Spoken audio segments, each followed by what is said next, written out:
आगे फिर भगवान कहते हैं, पितामहस्य जगतः माता धाता पितामहः वेद्यं पवित्रमोङ्कारः ऋक्साम यजुरेव च।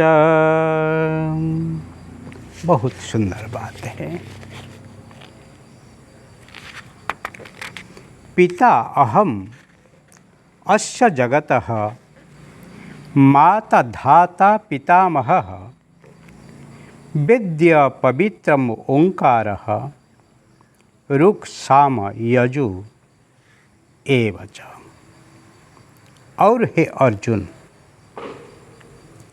मैं ही इस संपूर्ण जगत का धाता अर्थात धारण पोषण करने वाला एवं कर्म के फल को देने वाला,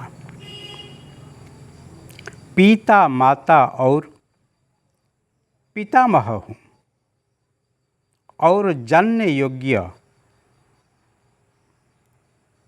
पवित्र ओंकार तथा ऋग्वेद सामवेद यजुर्वेद मैं ही हूँ। यहाँ पर भगवान अपने स्वरूप को ही सब में ही समाया है ऐसे बताते हैं। इसी जगत में जिसका जन्म है, एक दिन नाश होने वाला है, वही जगत है। उसका धारण पोषण करने वाला, कर्म के अनुसार फल देने वाला मैं ही धाता रूप में हूँ। मैं पिता हूँ, मैं माता हूँ, मैं पितामह हूँ। इसीलिए प्रार्थना श्लोक में कहा जाता है, त्वमेव माता च पिता त्वमेव त्वमेव बन्धुश्च सखा त्वमेव त्वमेव विद्या द्रविणं त्वमेव त्वमेव सर्वं मम देव देव।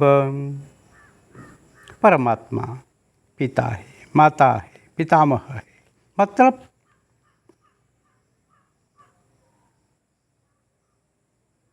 हमारा पिता माता जो है, उनके पिता माता को याद करो और उनके पिता माता को याद करो। ऐसे जो परंपरा है, परंपरा के मूल में आप देखेंगे तो परमात्मा ही एक से अनेक हुए हैं, मूल से ही आखिर तक वही है। और जो इस जगत में जानने का है, हम जानते हैं कैसे, पंच ज्ञानेंद्रियों के माध्यम से हम ही जानते हैं। परंतु पंच ज्ञानेंद्रियों को जो ही जानने के लिए शक्ति देने वाले हैं, वो ही परमात्मा है। उसको एक बार जानो। और किसी माध्यम से ऋषि मुनियों जो हमको ओंकार और उसके विस्तार भाव से ऋक् यजुः साम अथर्व आदि वेद हमको दिए हैं, वो सबको जानने का जरूरत है। इसीलिए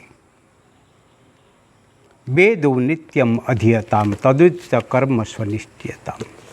वेद को पढ़ो और जीवन में अच्छे कर्म करो, और अच्छे कर्म करने से फिर परमात्मा की स्वरूप क्या है संपूर्ण रूप में जानने का संभव है। उसको जानने के लिए प्रयास करो, वही ही जरूरी है, वो ही निश्चित है। उसको जानोगे तो फिर जीवन में कुछ ही अच्छा होने वाला है, नहीं तो अनर्थ ही अनर्थ है, अनर्थ ही अनर्थ होगा।